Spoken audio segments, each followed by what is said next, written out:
اور صحابہ کہتے ہیں ہم نے یہی سیکھا ہے اور یہ دین کے شاعر ہیں اور اس پر چلنا ہے۔ اور آج یہ ہوگا کہ جو اب وہ مسجد میں کرے گا تو ان پڑھ بھی کہیں گے تم تو اجماع کے خلاف کر رہے ہو، تمہیں تو گناہ ہوگا، ہم نے یہ سن لیا ٹی وی پر۔ تو یہ کس قدر اس بندے کے لحاظ سے، اور خود رسول پاک صلی اللہ علیہ وسلم جو روضہ انور میں زندہ و تابندہ دیکھ رہے ہیں اپنے غلاموں کو، انی لاراکم من وراء ظہری، کہ میں نے جس چیز کو اتنا سمجھا تھا، میرے بتائے ہوئے طریقے کو کون گناہ قرار دے رہا ہے؟ میرے بتائے ہوئے طریقے پر کس نے، کس انداز میں، اس کے خلاف کس نے اجماع قائم کر لیا ہے؟ تو رسول پاک صلی اللہ علیہ وسلم کا یہ فرمان اور اس پر صحابی کا عمل، یہ صحیح بخاری شریف سے میں پیش کر رہا ہوں۔ تو یہ نماز ہماری ایسی نہیں ہے کہ جیسے کوئی آج کیمپ لگایا جائے اور اس میں کوئی کسی ادارے میں کہ یوں ٹریننگ کرنی ہے، یوں پی ٹی شو کرنا ہے، اس کے یہ طریقے ہیں، یا کوئی کسی کا کانووکیشن ہو تو اس کے لیے ریہرسل کی جائے کہ یوں لینی ہے دستار، یوں اترنا ہے، یوں جانا ہے، یوں بیٹھنا ہے، یوں ایوارڈ پہنایا جائے گا، یوں چلا جائے گا۔ یہ فکس چیزیں ہیں، اور آخری رسول صلی اللہ علیہ وسلم نے آخری امت کو آخری دین میں، آخری شریعت میں نماز کے طریقے کے مطابق عطا فرمائی ہیں، اور یوں سند سے یہ ثابت ہیں۔ یہ فقہا کی باتیں نہیں ہیں، اگرچہ وہ بھی ہمارے سر کا تاج ہیں، مگر اولیت جو قرآن و سنت کو ہے اس کے لحاظ سے یہ ہمیں پہلے دیکھنی ہے، اور اس کا پھر آگے فقہا کی تشریحات بھی دیکھنی ہیں۔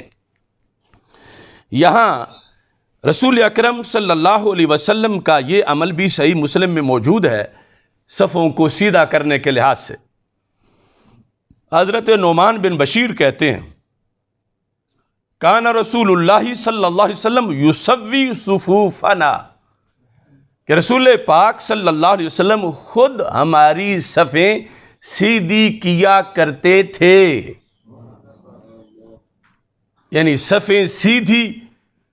اب آگے جملہ آ رہا ہے کہ کس پر بھی سرکار تھوڑی سی وہاں پر اگر غفلت ہوتی تو کتنا ناراض ہوتے، یعنی یہ بلا وجہ نماز کا حصہ نہیں۔ ابھی اس کا اجر دیکھو گے تو پھر بھی پتہ چلے گا کہ واقعی، اور اس پر جو سرکار دو عالم صلی اللہ علیہ وسلم نے پابندی کروائی ہے، اور پھر کہا ائمہ پر لازم ہے کہ وہ صفیں سیدھی کرایا کریں۔ یعنی آپ تو اماموں کو کہتے ہیں نا کہ تو مسجد سے باہر نکالو، یہ جو پہلے آپ دور گزرا ہے معاذ اللہ ابتلا کا کہ 5 کے بعد باقی کو نکالو، اور اب یہ کہہ رہے ہیں کہ درمیان میں سوشل ڈسٹینس کے لیے ان کو کھڑا کرو۔ اب ایک ڈیوٹی مسجد کے امام کی مدینہ کے تاجدار حضرت محمد مصطفیٰ صلی اللہ علیہ وسلم نے لگائی ہے، اور ان کے مقابلے میں کون اپنی طرف سے فرمان جاری کرنا چاہتا ہے؟ اسے بھی تو یہ سوچنا چاہیے۔ یہاں رسول پاک صلی اللہ علیہ وسلم کا یہ فرمان یسوی صفوفنا، صحابہ کہتے ہیں سرکار ہماری صفوں کو کا تسویہ کرتے تھے، کیسے؟ حتیٰ کأنما یسوی بہل قداح، جو تیر ہوتا ہے نا بڑا سیدھا ہوتا ہے، یعنی تیر کا سیدھا ہونا، لوگ کہتے ہیں تیر کی طرح سیدھا ہے۔ تیر یعنی ایک تو کمان سے نکلنے کے بعد ہے نا، نکلنے سے پہلے، یعنی تیر بنتا ہی تب ہے کہ جب وہ لکڑی جو اس میں لگائی گئی ہے وہ بالکل سیدھی ہو، اگر ٹیڑھی میڑھی ہو تو وہ کسی کھاتے کا تیر نہیں ہوتا۔ تو پھر تیر کے سیدھا ہونے کے لحاظ سے صفوں کو سیدھا کیا جاتا تھا، اس طرح آگے رکھ کے سینوں کے۔ تو چونکہ تیر خود سیدھا ہے تو آگے جو چیز خود سیدھی ہو اس سے اور چیزوں کو سیدھا کیا جاتا ہے، یعنی اس کی وہ جانب جس پر چمڑا چڑھایا ہوا ہے، وہ جہاں اس کے پر لگی ہوئی ہے، جس طرف پھالا لگا ہوا ہے، تو باقی کے ساتھ اس طرح سرکار صفوں کو سیدھا کرتے تھے۔ اور اس حدیث میں تو یہ ہے کہ گویا کہ صفیں اتنی سیدھا ہوتی جاتی تھیں کہ گویا صفوں کی مدد سے تیر کو سیدھا کیا جا رہا ہے۔ جس طرح کہا جاتا ہے نا کہ مفتی احمد یار خان نعیمی حکیم الامت رحمہ اللہ تعالیٰ اتنے وقت کے پابند تھے کہ گجرات کے لوگ اپنی گھڑیوں کے ٹائم ان کے گزرنے سے صحیح کرتے تھے کہ مفتی صاحب 5 بجے گزرتے ہیں، دیکھو اب مفتی صاحب گزر رہے ہیں، دیکھو گھڑی 5 پر ہے یا پیچھے ہے. یعنی اتنی ان کی پابندی گجرات میں مشہور تھی کہ مفتی صاحب آگے پیچھے نہیں ہو سکتے، گھڑی آگے پیچھے ہو سکتی ہے. یعنی ویسے تو گھڑی پر لوگ چلتے ہیں، لیکن جب کسی وصف میں کوئی کمال تک پہنچ جائے تو پھر وہ چیزیں اس کے ساتھ چلائی جاتی ہیں.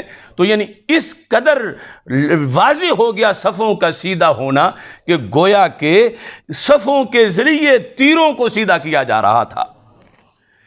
تو نبی اکرم نور مجسم شفیع معظم صلی اللہ علیہ وسلم کا یہ عمل کان یسوی بہل قداح، ان صفوں کے ذریعے سے تیروں کو سیدھا کرتے تھے. یعنی یہ ایک جو مبالغہ والا معنی ہے. حتی انا قد اقلنا عنہ، سرکار اتنی دیر یہ کرتے رہے جتنی دیر سرکار کو یقین نہیں ہو گیا کہ اب میرے صحابہ کو بات پک گئی ہے، یعنی عمل ان کا پکا ہو گیا ہے، اب یہ اس میں سستی نہیں کریں گے. اب ان چیزوں کو بھی تو دیکھنا چاہیے. سرکار کا اشارہ ابرو کافی ہے. یہاں حدیث قولی بھی ہو، ایک بار نہیں بار بار ہو، پھر عملاً یہ کام کروائیں اور پھر کتنی دیر تک کروائیں.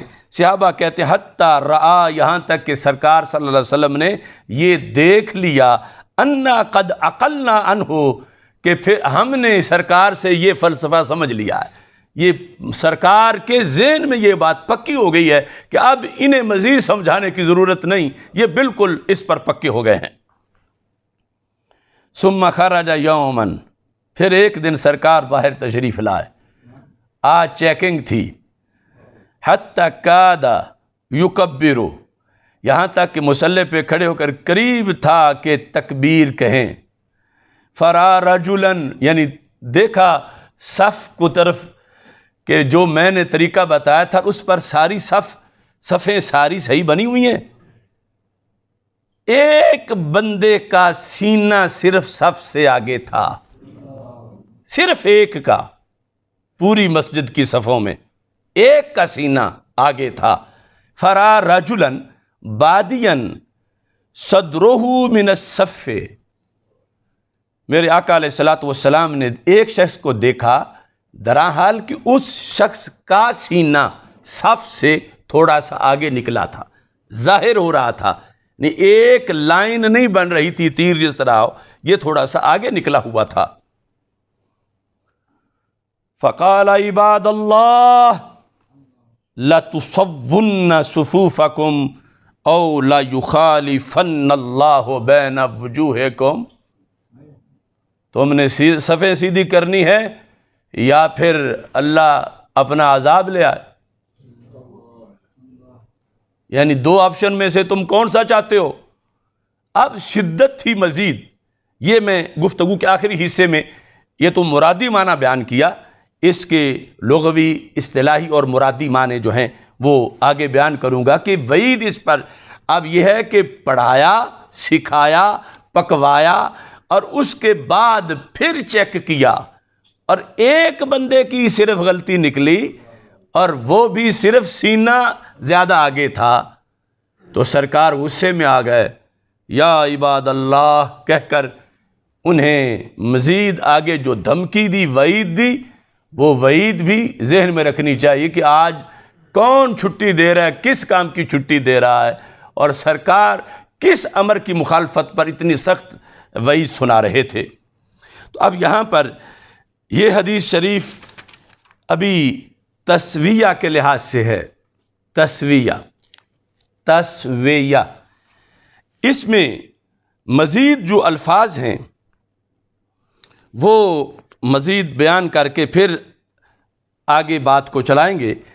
جو سنن نسائی ہے اس کے اندر رسول پاک صلی اللہ علیہ وسلم کا فرمان ایک نہیں کئی، کتاب الامامہ باب من یل الامام،